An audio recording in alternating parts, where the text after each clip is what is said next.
second lesson in Mathematics 6, which is adding simple fractions with regrouping in the sum. But before that, let's have first a review for our previous lessons, which is adding simple fractions without regrouping. Okay, so I have given example 3/5 plus 4/7.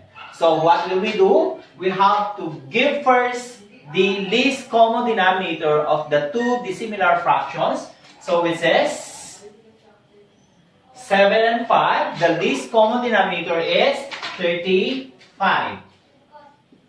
35 divided by 5 is 7 times 3 is 21. 35 divided by 7 is 5 times 4 is 20. Okay, so let's add. 21 plus 20 is 41 over 35. So let's reduce our answer into lowest term. How many 35 do we have in 41? 1. 41 minus 35 is 6 over 35. Another example is 8/10 plus 3/5. What is the common denominator of 5 and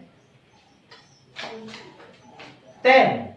It is 10. Exactly. So you have to copy. 10 divided by 10 is 1 times 8 is 8. 10 divided by 5 is 2. 2 times 3 is 6. So the answer is 8 plus 6 is 14. Copy the denominator, which is 10. How many 10 do we have in 14? 1. 14 minus 10 is 4 over 10. Can we reduce this to lowest term? Yes, of course. 1. Both divided by 2. 4 divided by 2 is 2. 10 divided by 2 is 5. So 1 and 2/5 is the final answer. How about 4/6 plus 1/5? The common denominator is 30. 30 divided by 6 is 5.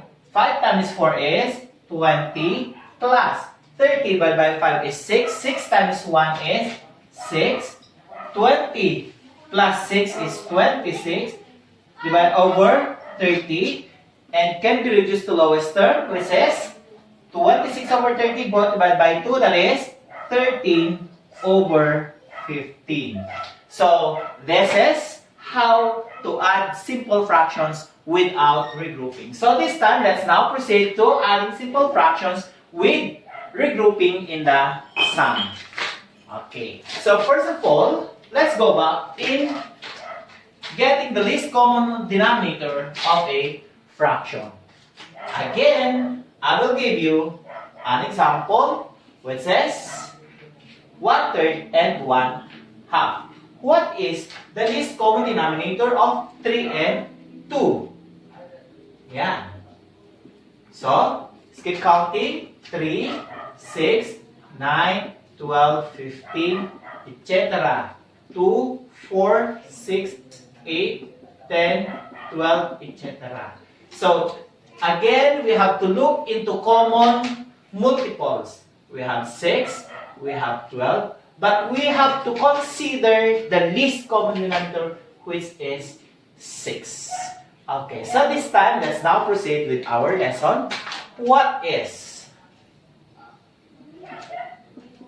the sum of 3/4 and 1/3? So we will change this into number sentence. 3/4 plus 1/3 equals, okay, get first the common denominator of the two, which is 12. 12 divided by 4 is 3. 3 times 3 is 9. 12 divided by 3 is 4. 4 times 1 is 4. And the answer is 9 plus 4 is 13 over 12. How many 12 do we have in 13? That is 1. 13 minus 12 is 1 over 12.